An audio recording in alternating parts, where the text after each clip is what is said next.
para ulama mengatakan bahwa ini adalah hadiah dari Allah untuk Nabi kita Muhammad dan untuk umat Islam secara umumnya, yaitu sebuah ibadah, sebuah amal-amal saleh yang tidak ada pada umat-umat sebelumnya.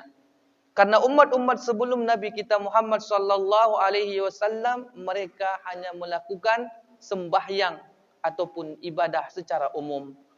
Di antara mereka ada yang melakukan solat hanya rukuk saja ataupun sujud saja.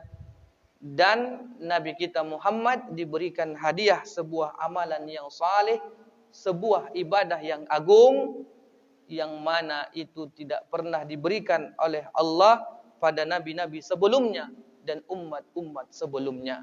Itulah luar biasanya umat Muhammad, umat akhir zaman.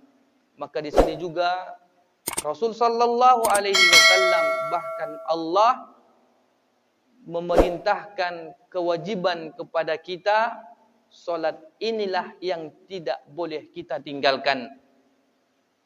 Kalau puasa masih bisa kita meninggalkannya ketika kita sakit, ketika kita safar.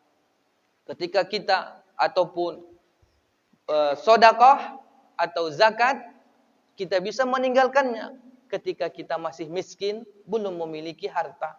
Begitu juga ibadah haji dan umrah.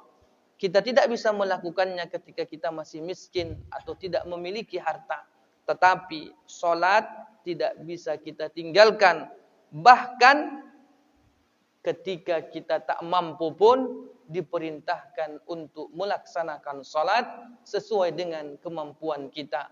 Apabila kita tak mampu berdiri, kita pun duduk. Tak mampu duduk berbaring, tak mampu berbaring, yang menggunakan isyarat-isyarat yang bisa kita gunakan untuk mengingat Allah Tabaraka wa Ta'ala, untuk melaksanakan kewajiban kepada Allah Subhanahu wa Ta'ala. Inilah ibadah yang begitu agung. Ibadah yang mengoneksikan kita dengan Rabb. Ketika kita melaksanakan salat, maka disinilah adanya perbincangan antara kita dan Rabb kita. Ketika kita beribadah, melaksanakan salat, maka kita menghadap kepada Allah Subhanahu wa Ta'ala.